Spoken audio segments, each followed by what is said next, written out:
Shalom. I'm Eddie Chumney of Hebraic Heritage Ministries, and we welcome you to this week's Focus Israel Report. In this week's report, we're going to be sharing with you regarding the current status of the Israeli-Palestinian peace process, and it is as follows. Recently, PLO leaders called on the Palestinian Authority to halt all forms of security coordination with Israel. The decision was issued at the end of a meeting of the PLO's 124-member Central Council, which consists of representatives from the West Bank, the Gaza Strip, and several Arab countries. The discussions covered the future of relations between the Palestinian Authority and Israel in light of the Israeli government's decision to withhold tax revenues because of Palestinian intention to bring war crime accusations against Israel at the United Nations through the International Criminal Court. Under a 1994 economic accord, Israel agreed to transfer tens of millions of dollars each month to the Palestinian Authority in custom duties levied on goods destined for Palestinian markets that transit through Israeli ports. Several PLO representatives demanded that the Palestinian leadership give a very harsh response to the Israeli decision, such as cutting political, economic, and security ties with Israel. Others called for abrogating all agreements signed with Israel.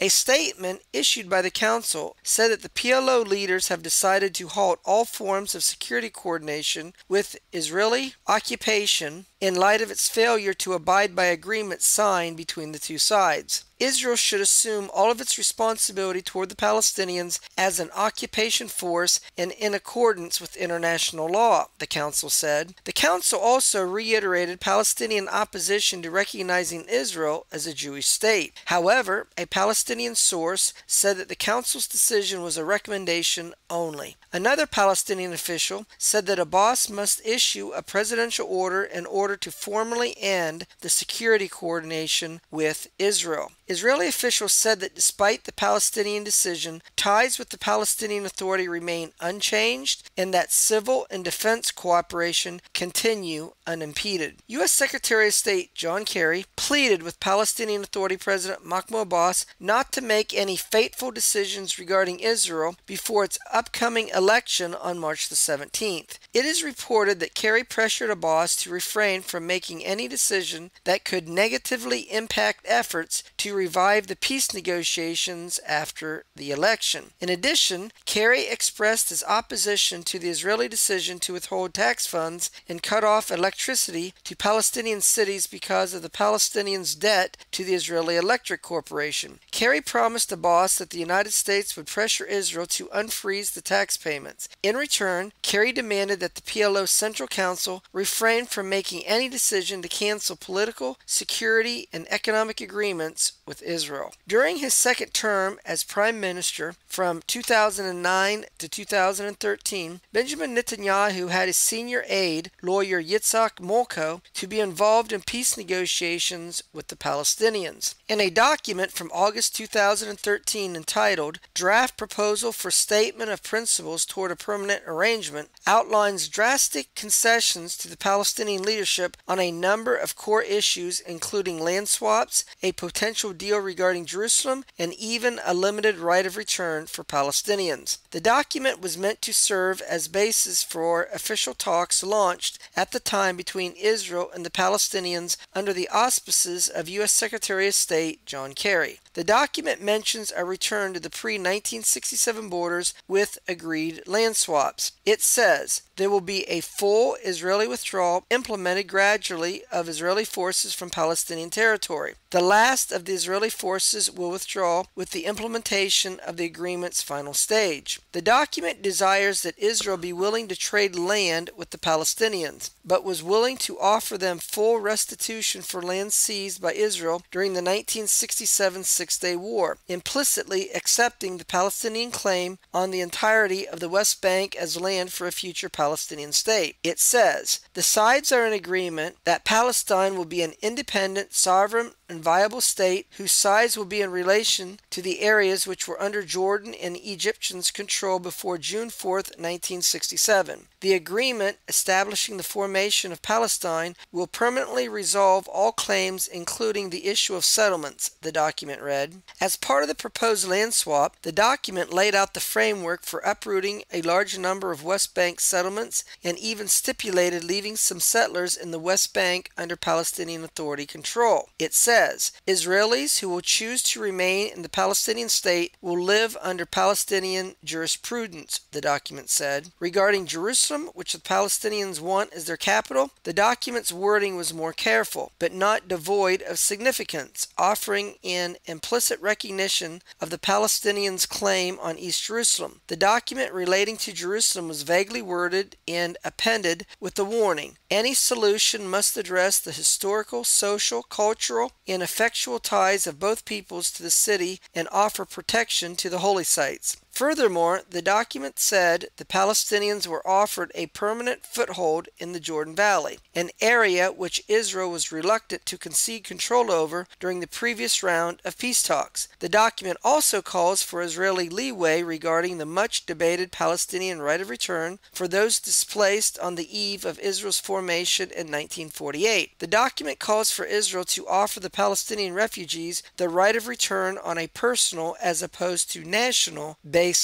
In releasing the details of this document, it was reported that Netanyahu agreed to various details of the document. However, in response to the report, Netanyahu's office said, at no point did Prime Minister Benjamin Netanyahu agree to withdraw to 1967 lines, divide Jerusalem, or recognize the Palestinian right of return. That was and remains his position. Israel said that the document was an American proposal to resolve the Israeli-Palestinian conflict in which Israel never agreed to the points of discussion. Israel said that Molko's talks were brokered by the Americans and failed to yield any agreements. The talks focused on an attempt to create an American proposal to moving negotiations forward, with each side maintaining the right to express reservations from any of the articles which they deem unacceptable. Furthermore, giving his own response to the published document, Israel Prime Minister Benjamin Netanyahu claimed that he never signed off on the concessions detailed in the document, saying, I have never agreed to divide Jerusalem, never agreed to return to the 67 borders, never agreed to acknowledge the Palestinian right of return,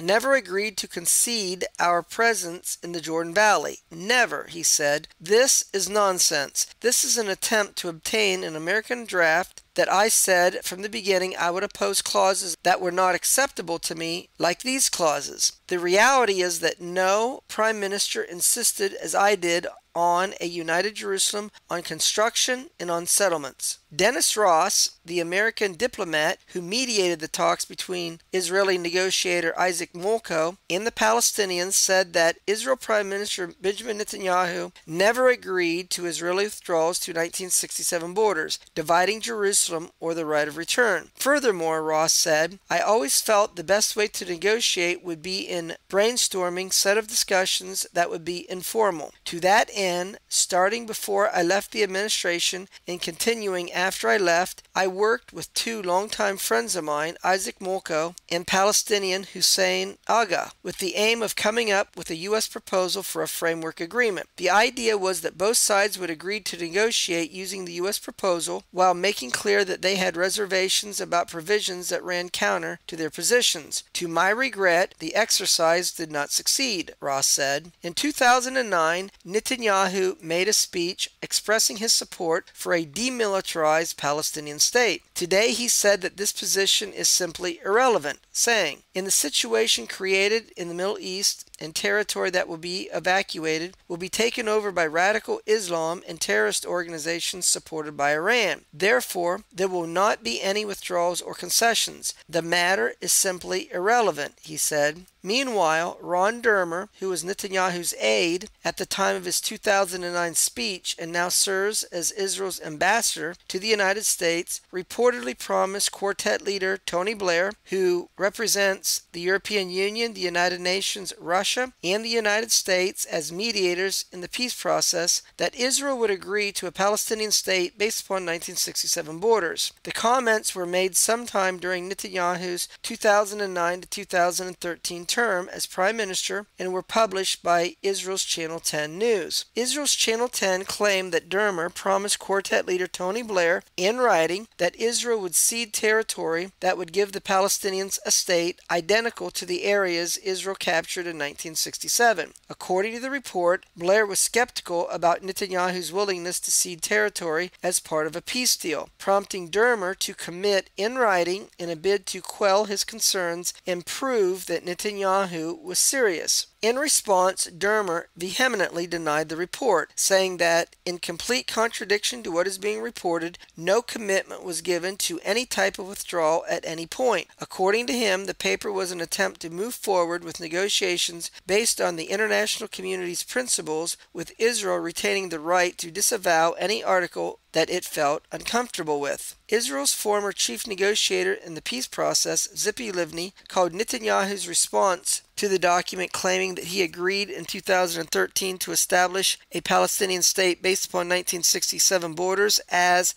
cowardly. She said, "When I see Netanyahu's cowardly response, I understand why the Palestinians and Americans say that they don't believe him." Livni also had criticism toward the Palestinian leadership. She said, "Sometimes your partner is not much, and I have criticism against Palestinian President Mahmoud Abbas, who didn't respond to the American outline proposal." Meanwhile, Likud Party Minister Yuval Steinitz criticized the publication of the document, saying that it was a manipulation and fabricated in the way it was presented, noting neither Netanyahu nor Molko agreed to the principles outlined by the United States. He said that the publication of this document was politically motivated to harm Netanyahu prior to the March 17th Israeli elections. He said the objective is to move votes from the Likud Party to the religious Zionist nationalistic Jewish Home Party, as well as the ultra-Orthodox Shas Party, in order to help the Zionist Camp Party, headed by Tzipi Livni and Isaac Herzog, to help them win the March 17th elections. Meanwhile, the Obama administration says that U.S. President Barack Obama wants to make a renewed effort to achieve progress in the Israeli-Palestinian peace process following the March 17th Israeli elections. The final decision on how to move forward, what sort of effort to make, and when will only be made after a new Israeli government has been formed. A senior Obama official said, "The United States would like to see the formation of the new government in Israel and its attitude toward the renewing of peace talks. But in the year and a half to 2 years that Obama has left in the White House prior to the November 2006 U.S. elections, the United States will have to deal with the peace process because time is working against us." Further deterioration in ties between the Israeli government and the Palestinian leadership in recent months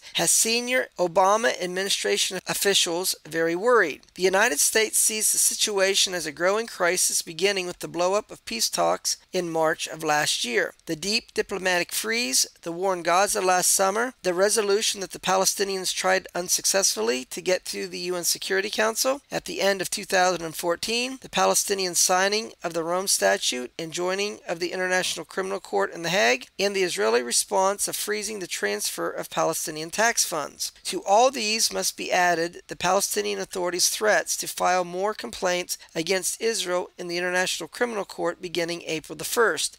Well, that's going to conclude this week's report, where we shared with you the current situation regarding the Israeli-Palestinian peace process and the prospects for the United States to present their own UN Security Council resolution after seeing the results of the March 17th Israeli elections. Until we do it again, Shalom in Yeshua the Messiah. Amen.